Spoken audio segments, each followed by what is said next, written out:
Alright guys, how's it going? So today, we're going to be reviewing a replay, and I know what you're thinking. Replay review? Okay, what are you doing, man? You haven't posted in a week, and now all we're getting is a replay review.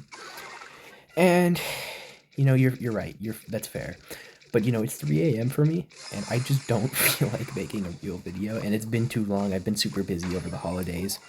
But so, I want to pause for a second. Okay, so we're up against 2.6 here, and the way I know it's 2.6, I don't know yet, but the moment he places Ice Golem, I'm like, okay, Cannon, Skellies, Ice Spirit, Ice Golem. Okay, so it has to be 2.6, right? And so pay close attention to what I do here. So I realize immediately that it's 2.6, and this is how you can beat 2.6 players, is by catching them by surprise, because you know their deck and they don't know yours. So this is what I do. Normally, I would never go for an Expo in single elixir. Oh, I don't go for one here actually. Wait, I thought I did.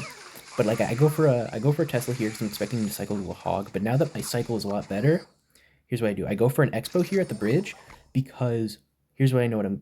I know he's going to go for a Musketeer here, because he has nothing else in cycle. He doesn't have his Ice Golem in cycle, and he could only go for that or a Hog Rider, and he doesn't want to spend an entire hog into this.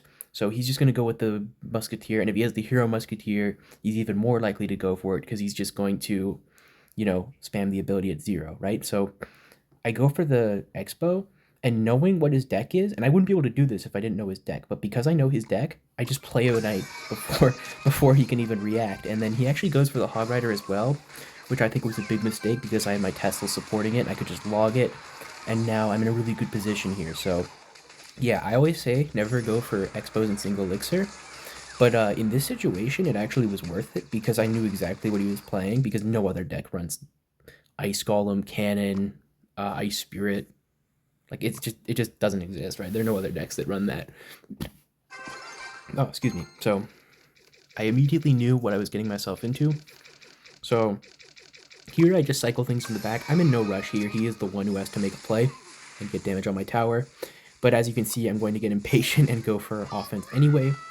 But for now, I go for my Tesla here, and I go for my Evo Knight in case he plays like his Musketeer ability, and then I go for a NATO. It's kind of a panic NATO to kill the Evo Skellies before they become a problem, but ends up being okay. It was a little sloppy on the defense, but we did take no damage, which is what matters. And he goes for an Ice Golem, which I feel like was kind of not a mistake. Kind of had to play something, but I feel like he should not have kited it because the Evo Knight just takes no damage when it's walking. So as you can see, I decided to go in with my Skellies here and just like apply a tiny bit of pressure, but he does go for the Ice Spirit anyway. So it's kind of a mistake on my part, but I figured I'm up a little elixir. I'll go in for an Expo here, and he does a very nice Musketeer here to predict my Expo, or like my Expo plus Tesla, which was really well played by him. This is obviously a really good player. But my Knight does get on top of that Musketeer, and he does block it with the Skeletons, which I was like, okay, wait, I'm fighting a good player here. Hold on, I gotta lock in a little bit. So I just kite the Musketeer with Skellies, and I deploy my Ice Wizard in case he goes for the turret. Unfortunately, my Ice Wizard for some reason does not kite the line of fire for the turret, so that's a problem. But okay, guys, you gotta see what I do here. So I know what he's going to do, right? I know he's going to go for a Hog Rider here. He just missed his cannon. He's expecting me to block with the Knight. I'm not back to a Knight, though. So I know he's going to click for a Hog Rider, right? So here's what I do. I log to push back the Ice Column and the Musketeer, and then watch what happens. With that extra half a second I get from logging the Musketeer, this happens. Boom. Rocket on everything. I could not have gotten away with that if I didn't know exactly what he was playing and the exact kind of player he was. I knew exactly what he had to do in that matchup, so I went for my rocket knowing I could hit all three of the Musketeer, the Cannon, and the Musketeer, the Cannon, and the Hog Rider. So beautiful game by me, and guys, that's how you beat 2.6's Expo. You just have to know exactly how they're going to play and know exactly how to respond to how they play every time.